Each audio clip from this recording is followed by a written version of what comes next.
Thank you, Professor Sheen, and welcome to San Francisco.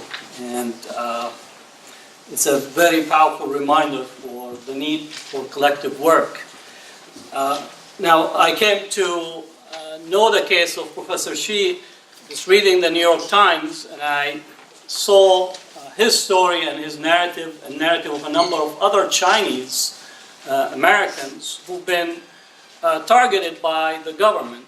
And I've been writing constantly to compare the Muslim experience with the Chinese experience, with the Japanese experience, with the African American experience. So I actually wrote an article to highlight the constant targeting of Chinese Americans historically. And if anyone doesn't know the history of immigration law, it has been written on the back, in the back of Chinese Americans, beginning before even the Chinese Exclusionary Act and continue up to the present period. And I think what we're experiencing today is a searing of the social imaginary in American and Western society against communities of color.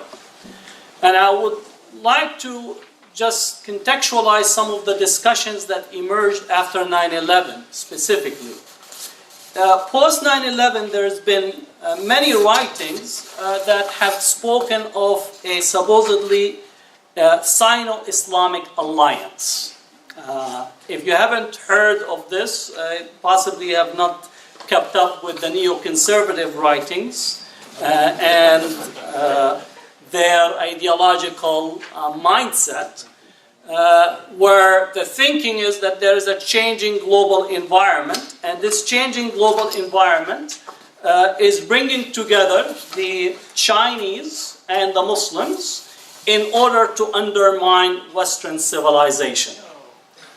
Now, you don't have to go far to see the rhetoric that comes out of Trump, who is not only, he's in essence an equal opportunity offender. He offends the Latinos, he offends African Americans, he offends Muslims, he offends women, and if you notice, he's constantly offending the Chinese because he blames China for the fact that our corporations and banks have stolen our money. But by projecting the Chinese as the problem and the reason for the economic quote-unquote decline, especially speaking to or stoking white American working class, it absolves the responsibility of those who stole our money and then came back again and dipped into our pocket for the rescue. If you don't recall, it was not the Chinese in this room or the Chinese in general or the Latino workers or African Americans or Muslims that have actually undermined our economy. It was not you and me in general that have engaged in derivatives financing. We don't even know what derivatives is. None of us have an advanced, not physics or math degree to be able to understand how do you make $1 and leverage it 7 times over. Even those who were supposed to oversee the economic system didn't understand these risky investments. And as the economic picture or the economic outlook completely collapsed, especially with the housing industry, the same banks ran to the government and got $775 billion rescue package. And then also they got the faucet open for the TARP, which is basically just take as much money as you can. And just to give you one sense of it, is constantly Trump yesterday and last week, he says that China constantly manipulates its currency. Now anyone knows when you open TARP and you actually give and capitalize the banks with free money, you're actually manipulating the currency in here. Which essentially we're saying, do as I say, but not as I do in relations to the United States.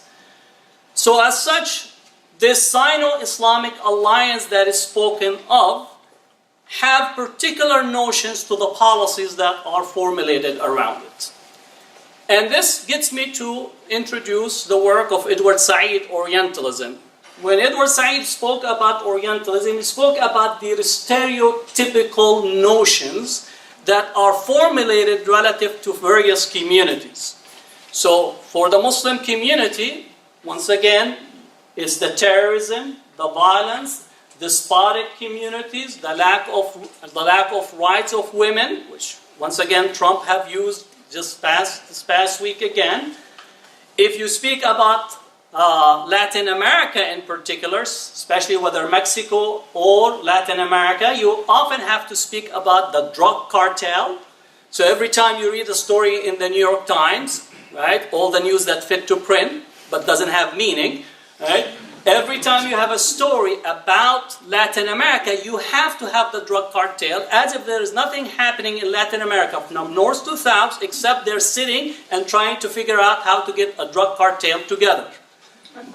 It absolves the United States responsibility of the long history and engagement of drugs, how we funded some of the wars, whether it's the Vietnam War or the Afghan War, or in Latin America, the war in Colombia or El Salvador, and Panama and the whole network. But once again, when we project and stereotypically make the reference to those communities as the problem, is constantly that we are the innocent victims, that we have nothing to do with it, and then ask the question, why is this happening to us? When it comes to Chinese American in particular, you have to always have a stereotypical representation that they are undermining our competitiveness by spying, and that they're taking our technology and refining it, and therefore undermining our economic competitiveness.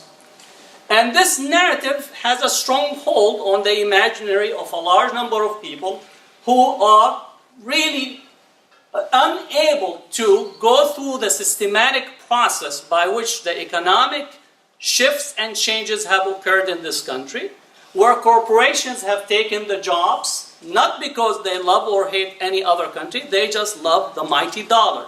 And if you could produce it cheaper, you have no human rights. If you don't have environmental protection, no labor rights, we will find wherever we could pay 15 cents an hour or less, we will shift the jobs in there. China did not come on the coast of San Francisco with lassos on the corporations to drag them off from the United States. Let's be clear. It is these corporation boards with their heads and their leadership that they have shifted the manufacturing first to the maquiladoras in the Mexican border, then to other countries where they could actually get the cheapest possible way to produce the products. So many of us can go and buy a Jordan shoe, right? Nike shoe with $300, so you will be like Mike, knowing that you're never going to be like Mike, but you're going to drop the $300 even though that somebody across the ocean is making that shoe with literally $2 or $3 that they're being paid, and our corporations are making a killing on their investments across the world. So the narrative has to be understood in terms of how this threat of China and threat of the Muslims and the alliance supposedly that is there is being formulated specifically by a particular notion in the neoconservative circles in order to affect how we see and act in relations to policy. We already have seen a number of cases, and you could go back to Wen Ho Lee case in Berkeley in terms of the charges that are brought, and I tend to assume and have the perspective that the government is the primary violator of human and civil rights, period.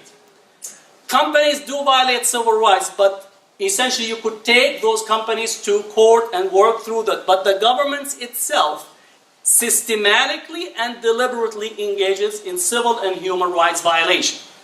If you don't think that if you think my statement is an exaggeration, then I'll direct you to the whole literature on the COINTELPRO period, the counterintelligence operation, and we have a whole host of literature on the Church Commission.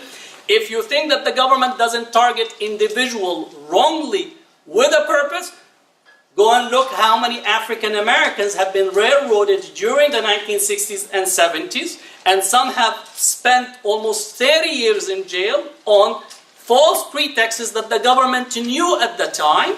They suppressed evidence, they fabricated and brought testimonies for individuals to testify in order to bring those individuals into court, because the government was acting by using the law as part of a national security umbrella, not to adjudicate or to bring justice to bear.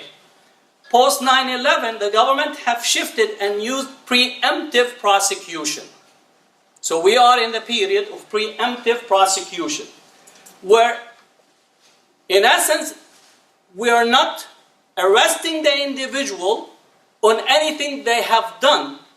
We are preemptively thinking of what are the possibilities, and also to formulate policies that will actually test or bring test cases into the fore. We saw this type of prosecution specifically in Sami al-Aryan's case. If you are not aware of Sami al-Aryan's case, it's another professor. He was in the University of Florida. The FBI, after 9/11, came and arrested him. A raid in the morning, and an interesting part, many of these raids, the media is actually alerted, which gets you that one part of this campaign is to create a media frenzy that continues to feed and create the social imaginary. And therefore, the media was into covering, and you know, when you have the media personnel has to prepare, so they have to put their makeup on, they have to powder, so you actually have to time the raid specifically with the needs of the media in order to have this arrest. So Sami al-Aryan gets arrested. He's charged with multiple counts, and he goes through the court process and the trial. The trial lasts almost 6 months. Professor Xi spoke about the legal costs. This is a federal case. For Sami al-Aryan's case, we had to raise $600,000 just to have a retainer for the lawyers. Right? Just to have a retainer for the lawyer. The lawyer said, I will not take the case, right, without having that check, $600,000. The case have cost $2.5 million, right? And this is also in addition to having a host of volunteers and community contribution in other areas that we could not afford to raise the funds. For example, the government had completely recorded all of the phone conversation of Professor Sami al-Aryan beginning in 1992. So from 1992 to 2002, all his phone conversation, his family conversation, his family order of pizzas, all of their conversation with their families back home was recorded, right? And the government had to translate, because some of the conversations are in Arabic, and you know the government, whenever you say something in Arabic, it must be a terrorist-oriented. So, for example, in Arabic you say, greetings, peace be upon you. Say, assalamu alaikum, he must have a terrorist intent. And therefore, you don't want to leave it to government translators. You have also to translate yourself, because some of these languages and the translation could be made one way or the other based on what essentially you're trying to convey. So that translation likewise has to be added, and the government has a bottomless pit in terms of resources. When you go against the government, it's all of us as taxpayers that are paying for the prosecution, to bring as many witnesses as they can, to bring any charges as you can, and then you have to respond, and therefore it is very, very expensive. So Sami al-Aryan's case went through the first trial. The jury found him innocent, and then they had a hung jury on a number of charges. The hung jury, actually, they were 11-1 in most cases, or 10-2 in some of the charges. The government wanted to decide to charge him again on those things that had a hung jury. he reached a plea bargain agreement with the government, and the plea bargain agreement that he gave an aid in an immigration case to his brother-in-law. The government has charged his brother-in-law of being a terrorist. The government reneged on the plea bargain agreement and then wanted him to actually testify against others. So from the time he had plea bargain agreement in 2007, all the way to 2015, the government had him under house arrest and had him that either you testify against others or you are going to be still in contempt of court. Lastly, the government actually accepted that for him to leave the country, and he left the country on March of 2015. This was a preemptive prosecution. In the sense, the government is not pursuing justice or innocence. It's a mechanism by which to disrupt your possibility of being a person engaged in your community in a respectable way and being contributor as a member.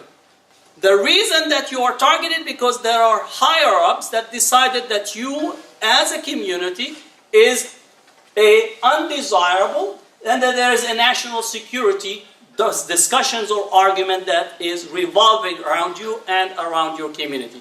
That's what we're having in relations to the Muslim community, in relations to the Chinese community today, because there is a whole process or whole discussion revolving around this Sino-Islamic alliance that are being discussed and debated.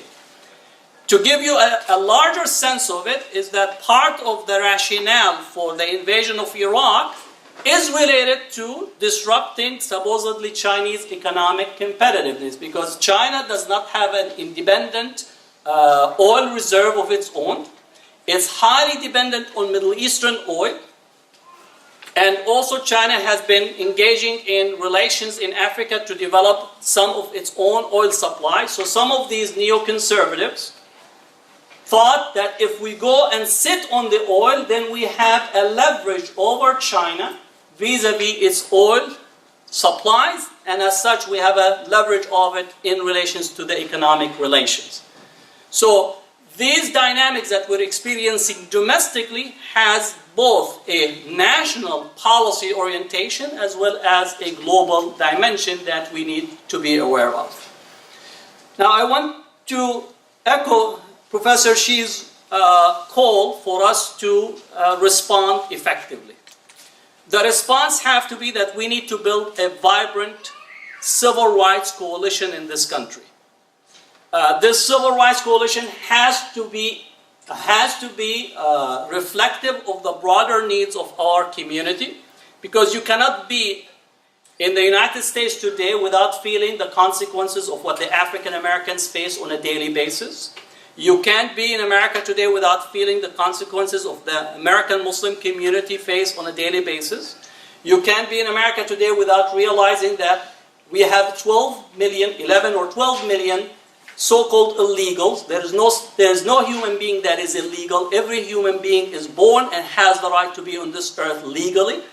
And therefore we have a whole 11 million that are in this country. And then we have the broader Chinese and Asian American community that needs to have its position and status in the society respected and honored as it should be. And therefore this coalition has to have a very profound agenda to defend our civil and human rights, and not to allow politicians who want to use racism to stoke fear in order for them to win seats of power and then leave almost a burned earth society,